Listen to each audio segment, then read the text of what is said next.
The lab results shattered more than test numbers. They demolished a decade of trust and the very foundation of my family. My name is Cody Lockwood, and I'm 37 years old. Each morning I still pack lunches and check homework, maintaining routines in a house built on lies. The children, whose innocent faces I cherished as reflections of my own, remain unaware of how their mother's calculated deception has rewritten our story. My hands stopped shaking days ago, replaced by a steady resolve that comes from knowing what must be done. Not for revenge, but for justice. A decade of detailed records, forgotten receipts, and carefully crafted alibis tell a story she never meant anyone to read. The truth deserves to be heard. But let me start from the beginning. 3 weeks ago, my youngest had a fever that wouldn't break. Any parent knows that hollow feeling, watching the thermometer climb while trying to keep your voice steady. I bundled her into the car, muscle memory navigating us to the urgent care center, where Dr. Anthony Nguyen's calm demeanor usually set everyone at ease. The examination room smelled of antiseptic and fresh paper, that crinkly stuff they roll across the exam tables. My daughter's small hand gripped mine while the nurse drew blood, and I told her the same story about brave nights that had worked for all 3 kids over the years. The familiarity of it all made what happened next feel like a grenade going off in slow motion. Dr. Nguyen returned with the results, his expression carefully neutral. "Mr. Lockwood, there seems to be an anomaly with the blood typing." He glanced at his tablet. "Given your type and your wife's on record, this combination shouldn't be possible." My throat went dry. "What do you mean, shouldn't be possible?" He explained the genetics, speaking softly, professional to the core, but all I heard was the thunder of my own pulse as 10 years of memories flash froze in my mind. When he suggested an accredited paternity test to clarify matters, I agreed without hesitation. Remember what I said about not shouting at thunder? Sometimes the storm comes anyway. The results arrived via the lab portal 3 days later, 0.00%. A number so final it might as well have been carved in stone. I sat in my parked car, staring at my phone until the screen went dark. The steering wheel felt cold under my hands and my chest tightened like someone had wrapped steel bands around it. But I didn't slam my fist against the dashboard. I didn't scream. Instead, I thought about the mortgage payments, the college funds, the carefully maintained routines that had shaped our life together. The next morning, I printed the results. The paper felt heavy as I carried it to the dining room table, the same table where we'd shared thousands of meals, helped with countless homework assignments, celebrated birthdays. Caitlin walked in, coffee cup in hand, wearing that practiced smile that I suddenly saw right through. I placed the file between us. "Who is the father?" Her smile didn't waver, but something cold flickered in her eyes. "What are you talking about?" "The paternity test results are right there." I kept my voice level, even as my fingers pressed against the wood grain. 0% probability. "Who is he?" "Oh, honey." She laughed, that soft, condescending sound she used when she thought I was being ridiculous. "Those tests aren't always accurate. You're obviously confused." Dr. Nguyen confirmed it himself. "The blood types don't lie, Caitlin." Her expression hardened. "If you breathe a word of this to anyone, if you try to make me look bad, I will destroy you. Do you understand?" Upstairs, I could hear the kids getting ready for school, their voices drifting down like echoes from another life. The sound made my chest ache, but I held her gaze across the table. She picked up the file, her smirk as cold as winter frost. "You really want to do this? Fine. But remember, you started it." That evening, I stood at the kitchen counter, mechanically sorting bills into piles while my mind churned through the day's revelation. The house felt different now, every family photo on the wall a careful lie, every memory tinged with doubt. The smell of brewing coffee couldn't mask the bitter taste in my mouth. I heard her footsteps before I saw her. Caitlin had always moved quietly, like a cat. She appeared in the doorway, shoulders slightly hunched, her face a mask of practiced contrition. Gone was the cold smirk from this morning, replaced by wide, glistening eyes. "Cody?" Her voice was soft, gentle, the tone she used when she wanted something. "Can we talk?" I kept sorting papers, not looking up. "About what?" She drifted closer, and I caught a whiff of her perfume. the same scent she'd worn on our wedding day. The memory hit like a punch to the gut. Her hand settled on my forearm, familiar and foreign all at once. About this morning. She sighed, the sound rehearsed. I know you're upset, but does it really matter? The past is the past. We have a beautiful family now, isn't that what counts? My jaw clenched. 10 years ago, I might have fallen for this. Her tender voice, the strategic touch, the way she made betrayal sound like a minor misunderstanding. But the test results had burned away my blind spots. It matters. I stepped back, breaking contact. And we both know why.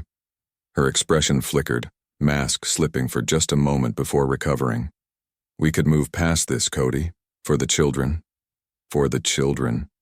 She wielded those words like a weapon, knowing exactly where to strike. I turned away, focusing on the bills again. Good night, Caitlin. The next morning, I called Norman from my car during lunch break. The phone rang twice before his familiar voice answered. Hey, man. Got a minute? For you? Always. Norman had been my friend since basic training. He'd helped me rebuild engines, move apartments, weather deployments. Now I needed him for something bigger. I took a deep breath. I just found out the kids aren't mine. DNA tests confirmed it.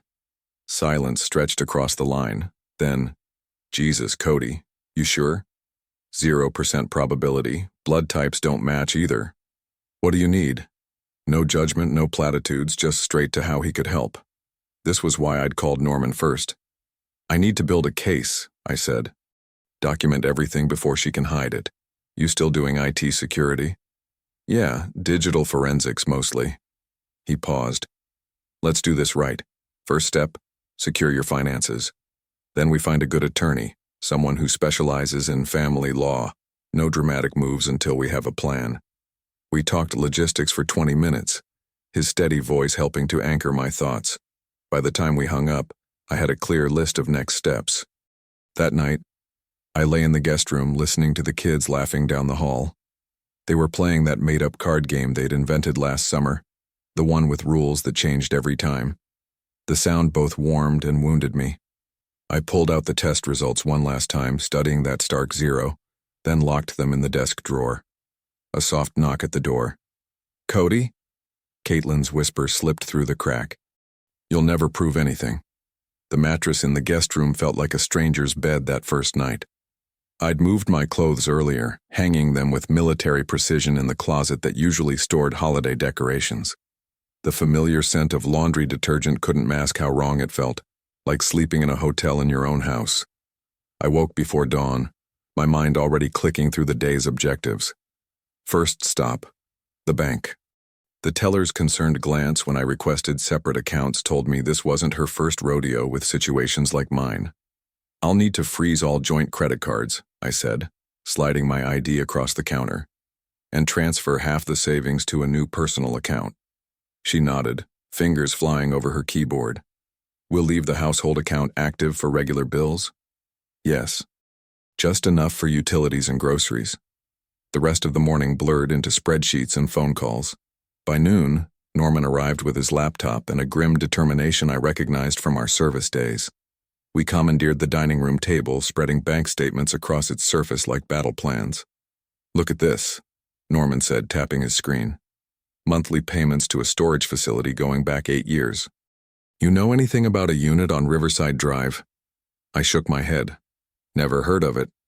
He pulled up another window. And these transfers marked school fund. $500 every other month.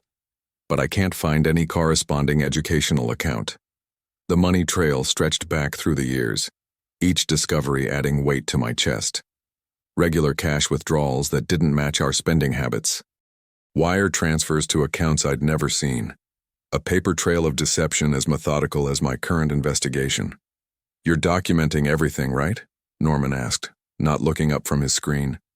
Every transaction, every date. I gestured to my own laptop where I'd been building a timeline in precise detail. The habits of aircraft maintenance served me well now, every irregularity noted, every pattern logged. A memory surfaced, teaching the kids about saving money, helping them count coins for their piggy banks. The irony tasted bitter. Norman's voice pulled me back. These school fund transfers, they all went to the same account. Want me to trace it? Please. I rubbed my eyes, feeling the strain of staring at screens. What's the total so far? Just shy of 40,000. The number hung in the air between us. $40,000 vanished into accounts I never knew existed. What else would we find? My phone buzzed, a reminder for my attorney appointment. The consultation had been brief, but crucial. She'd outlined the legal landscape with stark clarity.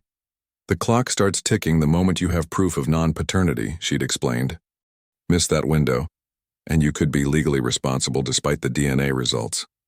Now I sat at the dining room table, staring at the court form she'd given me. The deadline for filing loomed like a wall of approaching weather. My pen hovered over the signature line as voices drifted down from upstairs. The kids getting ready for bed, Caitlin's laugh mixing with theirs. The forms seemed to pulse with finality. Sign them, and everything changes. Don't sign, and remain legally bound to a lie. Norman's steady typing provided a rhythm as I gripped the pen tighter, knowing that every second of hesitation brought me closer to losing my chance at truth. The courthouse steps felt harder than usual the next morning. Each one carried the weight of what I was about to do. Inside, fluorescent lights hummed overhead as I approached the clerk's window, manila envelope clutched in my hand. Filing deadlines today, I said, sliding the motion across the counter. Paternity challenge. The clerk's face remained neutral as she stamped the documents. I'd seen that same professional mask in the military, the look of someone who'd witnessed too many personal catastrophes to react anymore. The heavy thunk of her stamp echoed through the mostly empty lobby. Official. Final. Done. Copy for your records, she said, handing back a set of papers. Judge Matthews will review within 48 hours. I was barely through the front door at home when Caitlin intercepted me in the entryway. Her expression was carefully arranged, concerned but not too concerned, hurt but not too hurt. I recognized the performance from years of watching her manage difficult conversations. We need to talk, she said softly, gesturing toward the kitchen, about what you're doing to this family. I followed her, already reaching for the small notebook I'd started carrying. Every interaction needed documentation now. The kitchen clock read 2:17 p.m. as she turned to face me. This cruelty isn't like you, Cody. Her voice wavered perfectly. The kids don't deserve their father tearing everything apart. I kept my pen moving, transcribing her words without comment. She noticed, and her eyes narrowed slightly. Are you seriously taking notes right now? A crack in the performance. Genuine irritation bleeding through. I'm trying to reach a truce here. Go on, I said quietly, still writing. Give me 15 days, she said, switching tactics.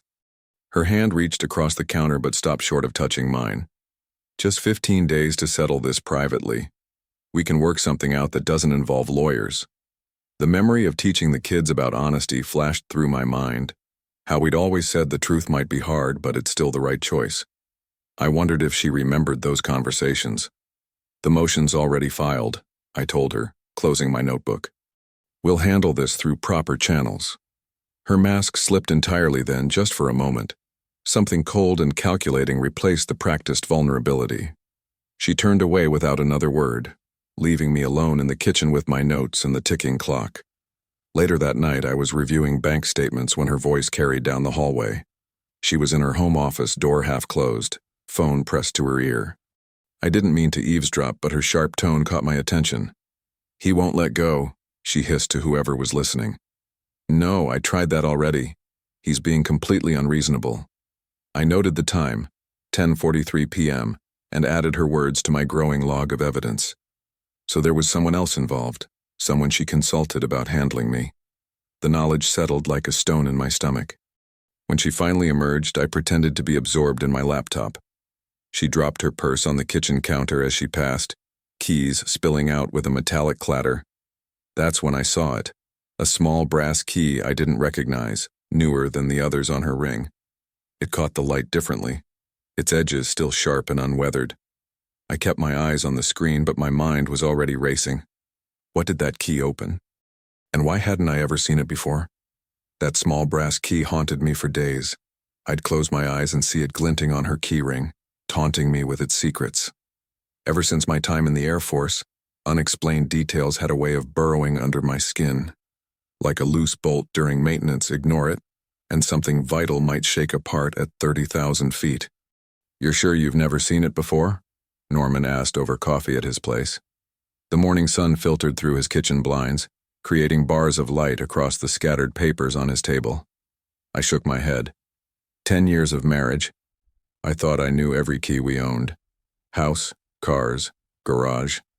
The coffee tasted bitter, matching my mood. "Then let's trace it," he said, pulling his laptop closer. "Everything leaves a trail. Remember when I said we were going through bank statements?" We dug deeper now, Norman showing me how to filter transactions by category. That's when we found it. A recurring charge from First Metro Bank. Same amount, same day every month going back years. "Safe deposit box fee," Norman pointed at the screen. My chest tightened. The dates aligned perfectly with when Caitlin had started making those mysterious school fund transfers. The next morning, I walked into First Metro Bank, forcing myself to move at a normal pace, despite the adrenaline humming through my veins. The marble floor echoed under my shoes as I approached the desk. "I'd like to access my safe deposit box," I said, showing my ID. "Joint account with Caitlin Lockwood." The clerk typed on her computer, nodded. "Yes, Mr. Lockwood, you're listed on the account. I'll need to verify your signature against our records." My hand was steady as I signed. Years of aircraft maintenance had taught me precision under pressure. The clerk compared it, smiled professionally, and led me to the vault. The key I'd brought, copied from our spare set at home, slid into the lock. Inside the box sat a manila envelope and a black ledger, simple objects that carried the weight of betrayal. I opened the envelope first. The document inside was crisp, official-looking. "Temporary guardianship authorization," the header read. My eyes locked onto a name that sent ice through my veins. Griffin Hayes.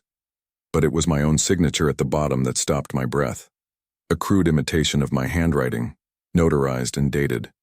I'd never seen this document before, never signed it, yet here was proof I'd agreed to make her ex the children's guardian. The ledger told the rest of the story. Page after page of methodical entries, each labeled with my children's initials. Amounts transferred, dates, account numbers, a documented trail of money flowing to Griffin Hayes, disguised as investments for the kids' future. Under the vault's fluorescent lights, I spread the evidence before me. The forged signature seemed to pulse on the page, each stroke an accusation. My hands trembled, not with uncertainty, but with a cold, crystallizing fury. Norman's voice echoed in my memory. "Everything leaves a trail." Here was the trail, documented in Caitlin's precise handwriting. Not just betrayal of our marriage, but a calculated plan to insert her ex into our children's lives through legal manipulation and financial fraud. I stared at the forged signature glowing under the harsh lights, its false strokes stark against the white paper. Every curve of that forgery represented a choice she'd made, a deliberate step away from truth. I drove straight to my attorney's office, the safe deposit box documents secured in a manila envelope against my chest. The morning traffic crawled, every red light an eternity. When I finally reached the granite-faced building downtown, Sarah Martinez was waiting in her office, reading glasses perched on her nose. Her eyes widened as I spread the evidence across her desk. "This changes everything," she said, lifting the forged guardianship document. "Forgery, financial fraud, conspiracy to transfer custody without consent. This is exactly what we needed." The familiar scent of coffee and old law books filled her office as she outlined our strategy. "We'll present everything as one cohesive case. The DNA results establish the fundamental deception. The financial records show systematic diversion of family assets. And this forged document?" She tapped it with her pen. "This proves premeditation. Norman came by that evening to help organize everything. We transformed my dining room into a war room, laptops humming as we scanned documents and created backup copies. The steady click of his keyboard grounded me as we worked late into the night. "Court's in 3 days," he reminded me, sorting papers into labeled folders. "You ready for this?" I nodded, but my throat felt tight. Have to be. That night, as I tucked the kids into bed, the weight of what was coming hit me hard. My youngest asked for her favorite story, The one about the brave little bear who found his way home through the storm. Her small hand wrapped around my finger as she drifted off, trusting and unaware that her world was about to shift. "Daddy?" she murmured, half asleep. "Will you read it again tomorrow?" My chest constricted. Would there be more bedtime stories after the truth came out? Would I still be Daddy when the dust settled? I kissed her forehead and whispered, "Sweet dreams, honey," not trusting myself to say more. Back in the guest room, I spread the evidence across my bed one final time. Each page represented a piece of the lie I'd lived for 10 years. The DNA results that started it all. Bank statements showing years of hidden transfers. The forged document that proved they'd planned to push me out all along. The night before court, sleep felt impossible. I sat in my chair by the window, watching darkness fade to dawn. The streetlights cast long shadows across my yard where the kid's bike still leaned against the garage. Remember that feeling when you're about to step into something that will change everything? Your mind races with every possibility, but your body stays perfectly still, like you're preserving energy for the fight ahead. Morning came too quickly, and not soon enough. I knotted my tie with military precision, checked my briefcase twice, then drove downtown through rush-hour traffic. The courthouse loomed ahead, its stone facade cool and impassive in the morning light. As I walked through the metal detectors, my heartbeat was steady but loud in my ears. Then I saw them across the lobby, Caitlin in a conservative blue dress, and beside her Griffin Hayes, looking uncomfortable in a suit that didn't quite fit. They were standing close, already a unit, already assuming victory. Judge Alonzo's courtroom felt smaller than I'd imagined. The wood paneling absorbed sound, making every word echo with finality. I sat straight-backed beside my attorney, watching Dr. Nguyen approach the stand. His familiar calm presence steadied me as he raised his right hand. "Please state your name and credentials for the record," the clerk instructed. "Doctor." Nguyen spoke clearly, establishing his position at the urgent care center and his expertise in genetic testing. He detailed the chain of custody for my DNA sample, explained the testing protocols, and confirmed the results without hesitation. "The probability of paternity is 0%, he stated, his professional demeanor unwavering. "This result is conclusive and meets all clinical standards." From my peripheral vision, I saw Caitlin's shoulders tense. She'd always assumed medical privacy would protect her secret.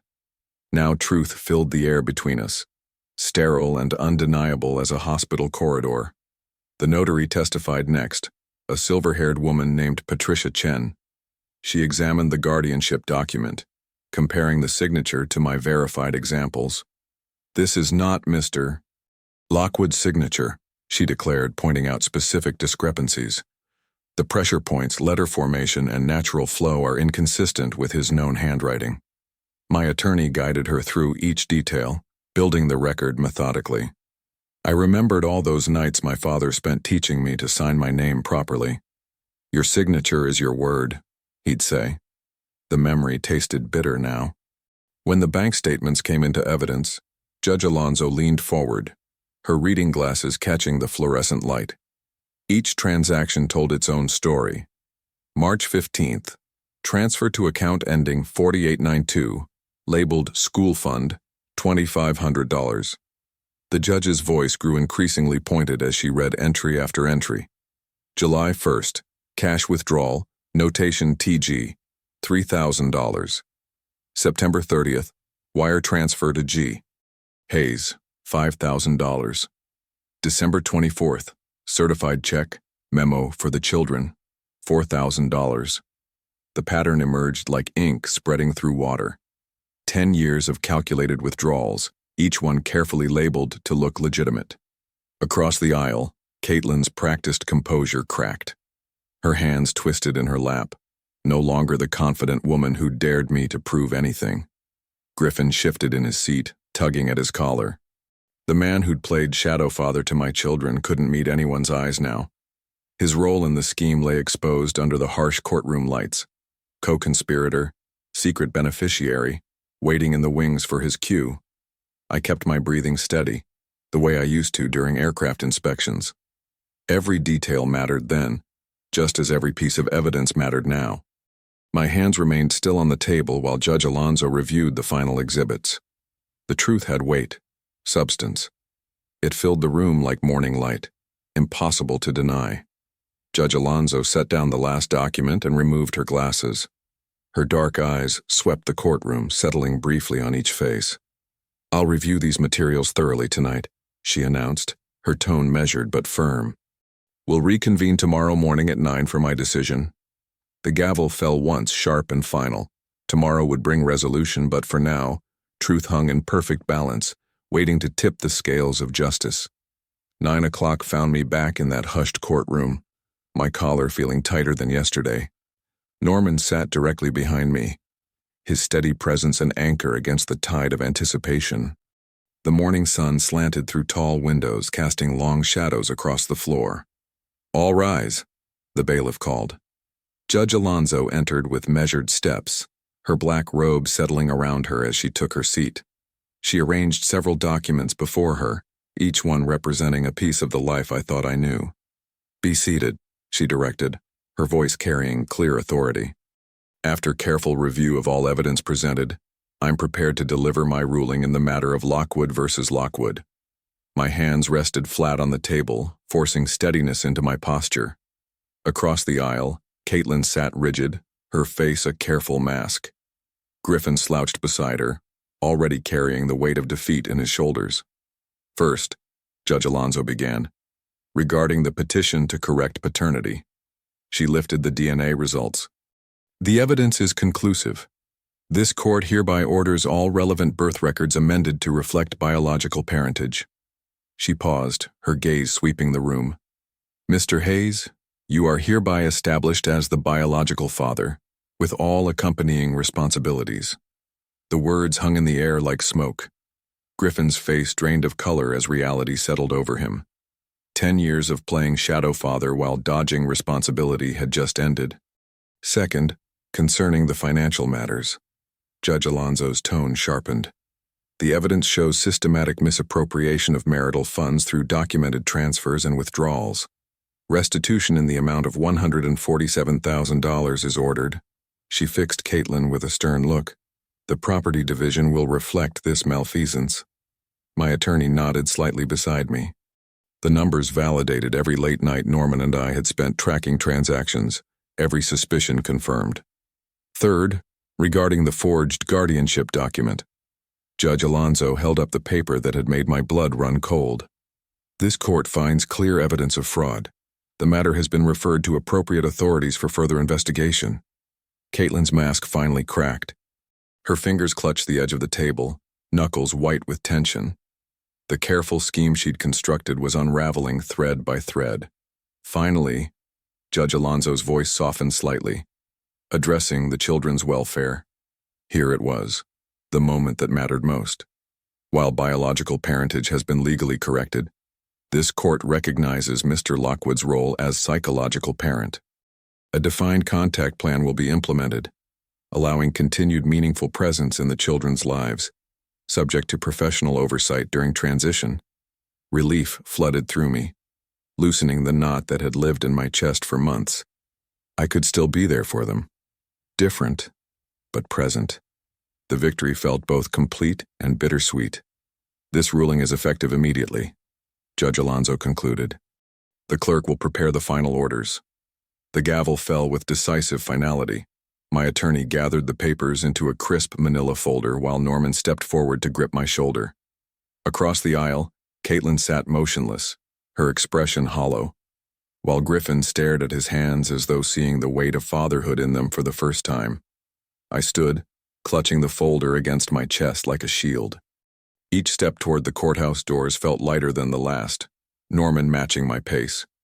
Justice had come quietly, but it had come completely. I pushed through the heavy doors into the morning air, pausing on the sun-warmed steps. The folder pressed against my heart contained both an ending and a beginning, proof that truth once uncovered could never be buried again. The late afternoon sun painted long shadows across my new driveway as I pulled up with the last load. 3 weeks had passed since the courthouse steps, each day another step toward rebuilding. Norman's truck was already parked out front, and he stood waiting by the door, sleeves rolled up, ready to help as always. Last round, I called out, reaching for a carefully wrapped package in the passenger seat. The wooden compass inside had caught my eye at a craft fair years ago, back when I thought I knew who I was. I'd kept it in my desk drawer, waiting for the right moment. Now I knew why. Got the drill ready, Norman said, nodding at the toolbox by his feet. Where are we hanging it? I traced my fingers over the polished surface, feeling every groove and grain. Above the front door. True north. The remaining boxes didn't take long to carry inside. Kitchen supplies, photo albums I wasn't ready to open yet. The folder of court documents that had changed everything. 10 years of life packed and sorted, labeled in neat black marker. Some boxes would stay closed for a while. Others held pieces of a future I was still learning to see. Remember how quiet satisfaction feels when you finally solve a puzzle that's been haunting you? That's what washed over me as Norman steadied the ladder while I mounted the compass. The brass needle caught the fading sunlight, throwing a golden arrow across the entryway. Looks right, Norman said simply. He'd been there through every revelation, every late night of gathering evidence, every moment when anger threatened to overtake discipline. Now he stood witness to this small victory too. My hand lingered on the smooth wood. You know what I keep thinking about? That first night in the car after seeing those test results. How everything I thought was true just wasn't. I shook my head slowly. But the evidence didn't lie. The numbers didn't lie. Following that compass heading, that's what got us here. Norman nodded, understanding in his eyes. He'd seen the whole journey. The DNA results, the bank statements, the forged documents, the final ruling that set truth in stone. Each piece methodically gathered, each fact building toward justice. You did it right, he said, picking up his toolbox. Kept your head when most wouldn't. He paused at the door. Need anything else? I shook my head. Think I need some quiet. After Norman left, I stood in the empty living room listening to the peace settle around me. Sunlight streaked through bare windows, cutting across the compass that now marked my door. Its shadow fell straight and true, unshadowed by deception. 10 years. A decade built on lies that crumbled under the weight of evidence. But I hadn't crumbled with them. I'd followed the numbers, tracked the truth, and found my way through with principles intact. The court folder sat on a stack of boxes, justice bound in manila and official stamps. I picked it up one last time, felt its weight, then set it aside. Looking up at the compass, watching sunlight glint off its face, I finally spoke the words that felt earned. Justice is quiet, and it endures.